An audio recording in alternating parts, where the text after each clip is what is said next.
Good morning प्यारे बच्चों, कैसे हो आप सभी। आशा करती हूँ आप सभी स्वस्थ होंगे और अपना कार्य प्रतिदिन कर रहे होंगे। तो प्यारे बच्चों, आज हम हिंदी में पाठ 2 ठीक काम करें पढ़ेंगे। इस पाठ को पढ़ने से पहले हम सबसे पहले चित्र को ध्यान से देखेंगे। इस चित्र को ध्यान से देखेंगे। इस चित्र में आप देखेंगे 4 बच्चे हैं और ये क्या कर रहे हैं। ये वाला बच्चा क्या कर रहा है, फूल तोड़ रहा है। और यहाँ क्या लिखा है, फूल तोड़ना मना है। प्यारे बच्चे, जैसे कि आप भी जब कभी पार्क में जाते हैं तो वहाँ लिखा होता है फूल तोड़ना मना है, लेकिन फिर भी फूल तोड़ते हैं। तो ऐसे ही ये बच्चे क्या कर रहे हैं, यहाँ लिखा हुआ है फूल तोड़ना मना है, फिर भी बच्चे फूल तोड़ रहे हैं। तो आप ये देख सकते हो यहाँ 4 बच्चे हैं। तो अब हम इस पाठ में दी गई दूसरे चित्र को भी देखेंगे। इस चित्र में आप देखेंगे वही 4 बच्चे हैं, लेकिन यहाँ देखेंगे आप बूढ़े बाबा फिसल गए हैं, गिर गए हैं वो, है ना। तो वो बूढ़े बाबा गिर गए हैं, तो ये बच्चे उसके पास बैठे उठाने की भी कोशिश कर रहे हैं। तो ये पूरा इस पाठ में 2 चित्र हैं। इन चित्रों के माध्यम से ही हम आगे पाठ को पढ़ेंगे। प्यारे बच्चों, इस पाठ में अगर आप देखोगे ध्यान से, कुछ अलग तरीके से आप देखेंगे कुछ अलग तरीके से लिखा हुआ है। जैसे यहाँ रमेश नाम पहले लिखे हुए, फिर वाक्य लिखे हुए। तो प्यारे बच्चों, जो नाम लिखा है उसके आगे जो भी वाक्य है, यानी वो जैसे रमेश है, रमेश ने ये बात कही है, जिसने जो बात कही है उसके नाम के सामने वो वाक्य लिखे हुए हैं। तो एक तरह की वार्तालाप है। तो हम देखेंगे कि इस पाठ में इन बच्चों की क्या वार्तालाप है, उसको हम सुनेंगे और समझेंगे। ठीक है। तो अभी उससे पहले हम इन दिए गए कुछ शब्दों को पढ़ेंगे। सुंदर, सुंदर मीन्स जो हमें बहुत अच्छा लगता है। तोड़ना, किसी चीज़ को तोड़ना। अंगुली, अंगुली जो आपके हाथ में होती है। निकाल, कुछ निकालना। छिलका, किसी फल का छिलका हो गया। फिसल, फिसल जाना, गिर जाना यानी। पछतावा, जब किसी कार्य को करके ये हो कि हमें लगे कि हमें शायद वो काम नहीं करना चाहिए था, तो वो पछतावा होता है। कहलाता, कुछ कहलाना। तो आइए प्यारे बच्चों, अब हम पाठ शुरू करते हैं। ध्यान से सभी आप सुनेंगे और पीछे पीछे बोलेंगे। रमेश, आहा कितने सुंदर फूल है। रमेश ने क्या कहा, आहा कितने सुंदर फूल हैं। मतलब देखकर अच्छा लग रहा था, तो उसको देखकर आहा कितने सुंदर फूल हैं। गीता, अरे यहाँ तो माली भी नहीं है। गीता क्या कह रही है, अरे यहाँ तो माली भी नहीं है। अब राजू क्या कहता है, राजू आओ फूल तोड़ते हैं। राजू क्या कहता है, आओ फूल तोड़ते हैं। मोहन, नहीं उधर नहीं जाओ, नहीं उधर नहीं जाओ। रमेश, देखो वहाँ पर लिखा है फूल तोड़ना मना है। रमेश क्या कह रहा है, देखो वहाँ पर लिखा है फूल तोड़ना मना है। राजू, कोई देख तो नहीं रहा। अब राजू जो कह रहा था आओ फूल तोड़ते, वो क्या कह रहा है, कोई देख तो नहीं रहा है। गीता, अरे देखो राजू की अंगुली में कांटा चुभ गया है।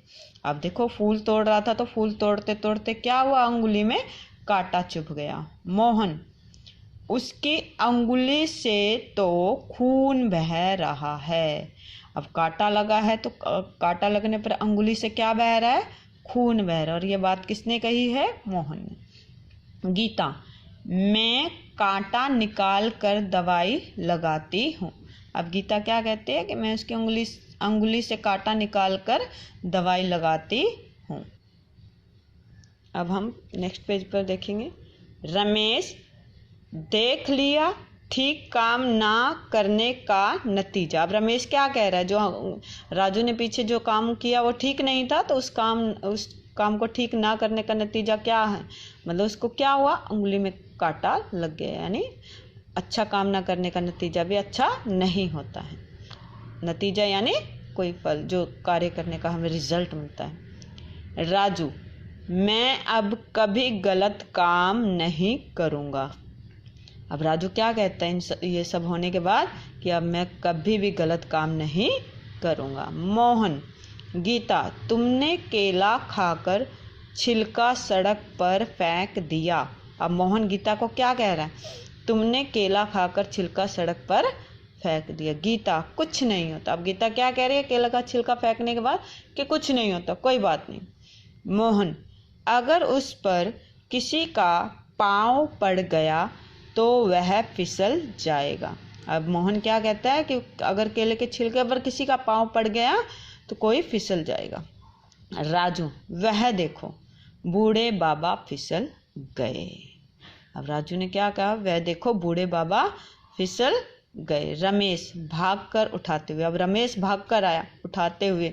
बाबा, चोट तो नहीं लगी? बाबा, चोट तो नहीं लगी। अब प्यारे बच्चों थोड़ा यहाँ पर सोचो कि बूढ़े बाबा क्यों फिसल गए? पता है आपको क्यों फिसल गए? हाँ जी, यस, क्योंकि गीता ने केले का छिलका सड़क पर डाला था। उस पर पैर पड़ते ही बूढ़े बाबा फिसल गए। तो हमें केले का छिलका कहाँ फेंकना चाहिए? सड़क पर या इधर उधर फेंकना चाहिए? नहीं ना, तो केले का छिलका हमें कूड़ेदान में ही डालना चाहिए। चलिए अभी हम आगे रीड करते हैं। बूढ़ा बाबा। अब बूढ़ा बाबा क्या कहता है, सुनिए ध्यान से। बस बच ही गया बेटा, बस बच ही गया बेटा। इतनी जोर से गिरने पर तो बूढ़े बाबा कह रहे हैं बस बच ही गया बेटा। रमेश, बाबा, गीता को अपने किए पर बहुत पछतावा है। अब रमेश कह रहा है कि बाबा, गीता को अपने किए का बहुत पछतावा है, यानी जो उसने कार्य किया उसको फील हो रहा है, महसूस हो रहा है कि उसको ऐसा कार्य नहीं करना चाहिए था। कौन सा कार्य? सड़क पर छिलका गिराने का। गीता, मुझे माफ़ कर दो बाबा। अब गीता माफ़ी मांग रही है बाबा से। मुझे माफ़ कर दो बाबा, मैं अब कभी सड़क पर केले का छिलका नहीं फेंकूंगी। अब मैं कभी भी केले का छिलका सड़क पर नहीं फेंकूंगी। बूढ़ा बाबा, कोई बात नहीं बेटी, सुबह का भूला अगर शाम को घर लौट आए तो भूला नहीं कहलाता। मीन्स इसमें बूढ़ा बाबा आपको एक बात समझाना चाह रहे हैं, अगर कोई गलती होने पर हम अपनी गलती को मान लेते हैं तो वो गलती नहीं रह जाती। ऐसे यहाँ सुबह का भूला अगर शाम को घर लौटाए तो भूला नहीं कहलाता। यानी कोई गलती करने पर अगर हम अपनी गलती को मान लेते हैं और आगे से और ये स्वीकार करते कि आगे से वो गलती नहीं करेंगे, तो इस बात का यह अर्थ है। मोहन, बाबा हम समझे नहीं। अब यहाँ मोहन कह रहे कि बाबा हम समझे नहीं। बूढ़ा बाबा, सुनो बेटा, अगर गलती करने वाला यह समझ ले कि उसने गलती की है तो वह गलती नहीं रह जाती। यानी गलती करने पर जब वह यह समझ ले कि उसने गलती की है, जैसे अब पहले राजू ने समझ लिया कि उसने गलती की है तो उसने कहा कि मैं कभी वे गलत काम नहीं करूँगा। फिर उसके बाद गीता को भी अपनी गलती का एहसास हुआ तो वो भी कहती है कि मैं कभी केले का छिलका सड़क पर नहीं फेंकूंगी। तो इस प्रकार से उन बच्चों ने अपनी गलती का एहसास हुआ। तो बूढ़े बाबा यहाँ कहना चाह रहे हैं कि अगर आपसे कोई गलती हो जाती है तो उस गलती को हमें मान लेना चाहिए और उस गलती को मान कर सुधार करने की कोशिश करनी चाहिए। सब एक साथ, अब सब बच्चे एक साथ बोलते क्या? अब समझ में आया बाबा। जब बाबा की बात यहाँ पर जब उन्होंने ये बोला तो समझ नहीं आया, तो बाद में बाबा की बात समझाने पर सब समझ कर बोले अब समझ में आया बाबा। तो यह पाठ था प्यारे बच्चों। तो आपने इस पाठ से बहुत कुछ सीखा भी होगा कि हमें कोई भी गलत कार्य नहीं करना चाहिए, जो भी कार्य करना चाहिए वह बड़े अच्छे से करना चाहिए। लेकिन फिर भी कोई गलत कार्य हो जाता है तो हमें अपनी गलती मान लेनी चाहिए, हमें उस गलती से दूर नहीं भागना चाहिए। हमसे कोई गलती हुई है, कोई बात नहीं, गलती को मान कर माफ़ी मांग लेनी चाहिए। गलती होने पर अगर आप माफ़ी मांग लेते हो तो आपको माफ़ी भी मिल जाती है। तो हमें गलती करके अपनी गलती का एहसास होना चाहिए और अपनी गलती को स्वीकार करना चाहिए। तो प्यारे बच्चों, ये पाठ 2 हमारा यहीं पर समाप्त होता है। तो आप इस पाठ को अच्छे से रीड करना है और इसको बार बार रीड करके देखना है। कुछ शब्द ना समझ आए तो आप उसको मम्मी पापा से पूछ सकते हो। ठीक है प्यारे बच्चे, तो आज के लिए हिंदी में इतना ही। Thank you.